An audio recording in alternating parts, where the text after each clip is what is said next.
basically all the time who took part in the early rescue efforts.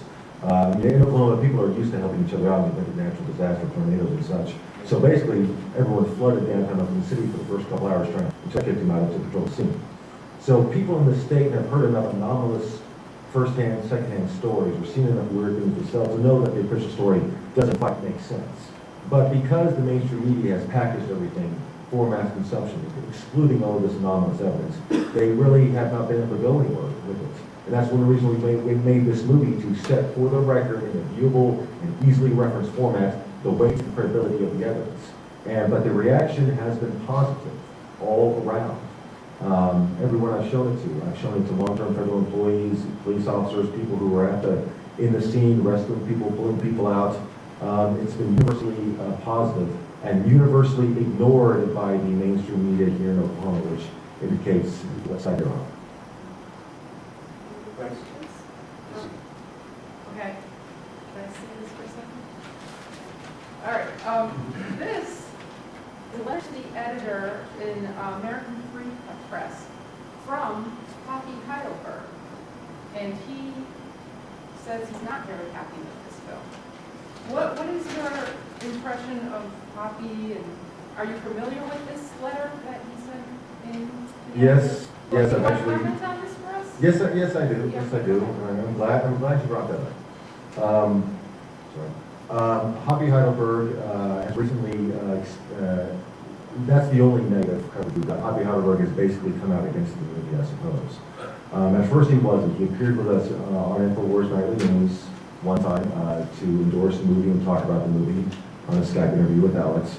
And then after that, his mood and views on the movie changed. I addressed these issues in the letter to the AFP, which they assure me they're going to publish sometime soon. I don't know if that's going to happen. But basically, I'll tell everyone this, because that Hoppy is a sick man, that he is physically ill, that when he was in our studio, when we interviewed him, we talked about, I guess, in the last of his vitality, when he was in our studio for the follow-up interview, he was spitting blood into his bucket. And I don't think he's right in his mind right now. I mean, the only reason I'm being forgiving with Hoppy is that I know what he's been through, and I've sat down with that man for hours and hours to talk about this story, and I respect him. And I know that he is not himself, and I don't damn him for it. Who I do express any kind of irritation for it for the people who are taking advantage of this condition to try to denigrate this movie for their own reasons. And I'm not going to get into that. But we explained to Hoppy that his allegations are false. We've talked with him on the phone several times. My producer, James Lane, spent hours on the phone trying to explain this. And frankly, rationality is not getting through and is not accomplishing anything. So that's all I can say about that. Yeah, because it seemed like We're not using CIA cameras. It's not a CIA camera. We're not working for the CIA. We all have day jobs. I wish we were independently wealthy. We're not. That's all I enjoy. everybody here wishes they were independently wealthy. Yeah, I wish. In the letter that Hoppy wrote, he seemed to agree with a lot of the stuff that was in the film, which was that it didn't seem that a lot of the evidence was... His main contention is that we did not slap the audience over the head with false flag attack. That we don't just scream in demagogue style that the government wrote the building.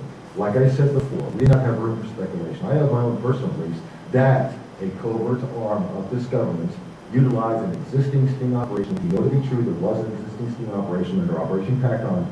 They took control of this operation, hijacked it, made it go live. And that is the method of cover-up. It's not that every FBI and ATF agent is covering up the fact that the government wrote the building. Of course not. Why would they do that? That's not what they're doing. And this is the methodology of these false flag attacks. They take an existing sting operation, law enforcement operation, they make it go live, they put in a real bomb instead of a fake bomb.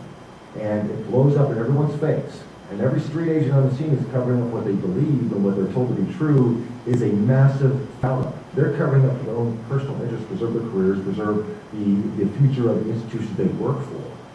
That's what happens when you look at 9/11. You see the simultaneous exercises going on. With Oklahoma City, we know that the ATF and the FBI were shopping around the script of Anfo bomb, Ryder truck, federal building, two various targets on the neo-Nazi and radical right in the months before the bombing. I interviewed these people. They were approached by ATF informants. Let's blow the federal building with Anfo in a Ryder truck. This is before the bombing. They were shopping the script around. Finally, someone was stupid enough to do it, and all hell breaks loose. So I personally believe, as Charles Keats, the representative, said, that they thought they were going to be blowing up an empty building in the middle of the night. It's not what happened at 9 o'clock in the morning, and that's what the cover-up comes from. So, wait a second, who's going? You? Yeah. You, go ahead, No. broadcaster again. Follow-up question, because now that you bring Owens out so well known, the one question that's been leading in my mind with Ruby Ridge, David Koresh, and this, how much do people suspect this all lands squarely in the face of Janet Reno?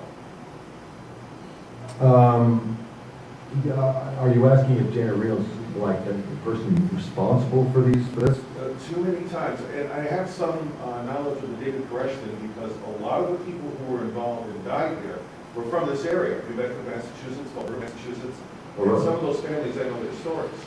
So there's this sentiment that's been moving ever since the days of David Koresh, that she is the one that everything rests at. What are your thoughts? Well, she is responsible for some of the worst atrocities in federal law enforcement in American history, either through malfeasance or total incompetence. I don't know. I suspect that she's not fully capable of masterminding any of this stuff, that she's simply a foil for other things at work. We know that Eric Holder, who's now Attorney General of the United States, he was not involved with the bombing, but after the bombing, Eric Holder was in charge of the cover-up of the murder of Kenneth Trinity, which is a subject you'll be seeing, I guess, in the next half of the movie you watch. One of the witnesses, or actually someone who was involved, they thought was involved in the bombing, tortured to death in federal custody, much like they did Terry Hickey. Eric Holder was in charge of that. Eric Holder was now in charge of Operation Fast and Furious, which they know falsified operation. Emails out of the U.S. Attorney's Office in Phoenix have confirmed that they wanted to run guns down to Mexico to fulfill a gun control agenda.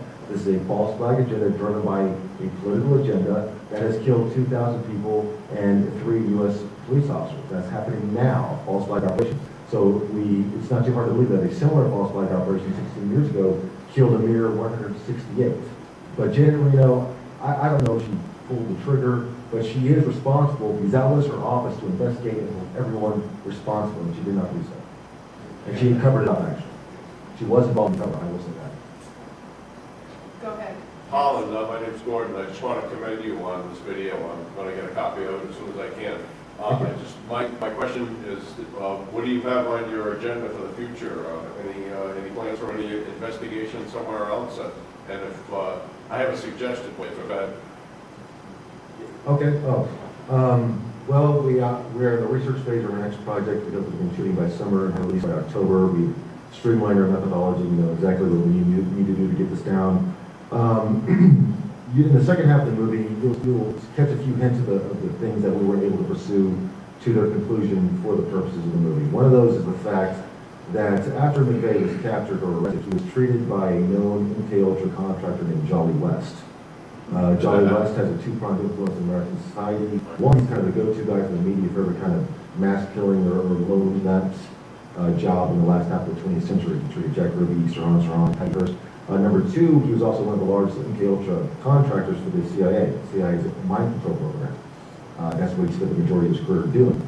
Jolly West treated McVeigh and then later recommended as McVeigh's day-to-day doctor, one of his own proteges, a man named John Smith.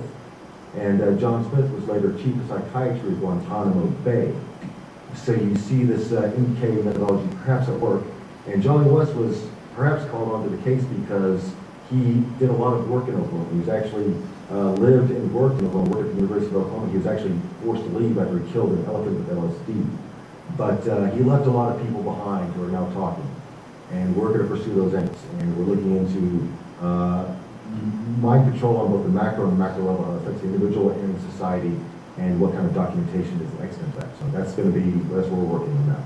Oh, that's great. That's kind of funny because the last 5 years, that's what I've been researching on my own. Is MK Ultra, Kathy O'Brien's story. Yeah. You know, and my suggestion was Oklahoma City, Boys Town, and a pedophilia ring that goes all the way up to the White House. Yeah, the Franklin cover-up. Yes, that's a line of inquiry that we are presently looking into, and the Franklin cover-up has a lot of similarities similarities to the Oakland City bombing, different crimes, but the method of cover-up and the method of execution is very similar. Great job.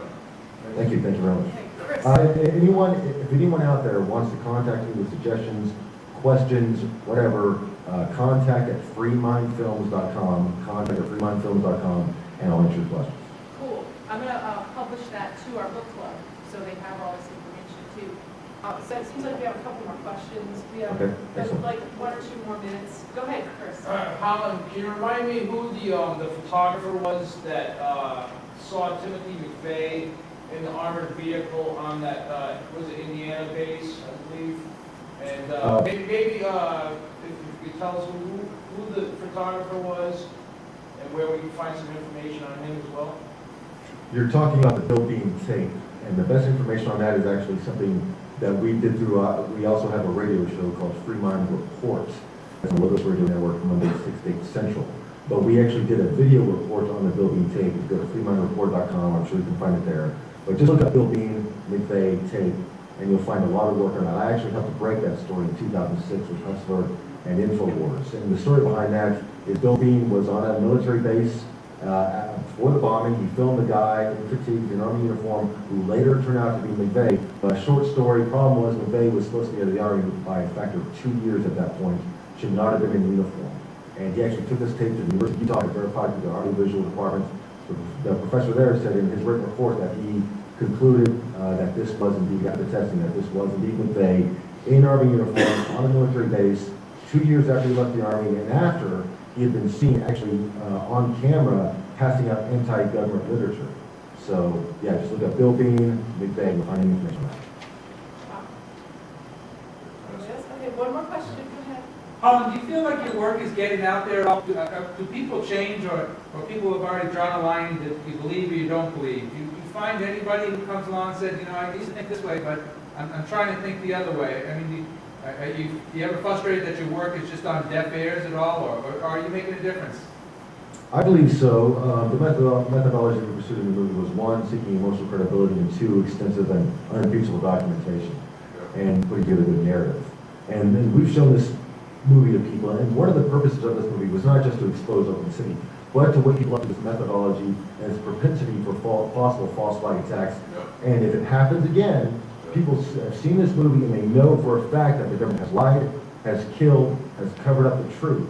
And if it happens again, they can look at the new events and look at the evidence with awake eyes, judge for themselves, and refuse to cooperate with whatever horrific agendas on this stage for us. I believe that this is a wake-up call because Oakland City is such a demonstrable example of an official story being false from top to bottom and a cover-up being in play. And if people realize the government is capable of this level of crime, they're willing to look at further events in the same new light. So I do think, and I have seen, that we are having an effect. Right on. Well, thank you so much for being with us tonight. It's totally appreciated. And we will keep our eyes on freeminds.com or Free Minds Report. Free Mind Reports, a radio show, but that's where you can get the Bill Bean tape, Noble Lives, where you can get the movie, Free Mind Films, also on websites. But yeah, I'm on the air at freemindreport.com, Monday 6 to 8 on Logos Radio Network and on a couple FM stations here.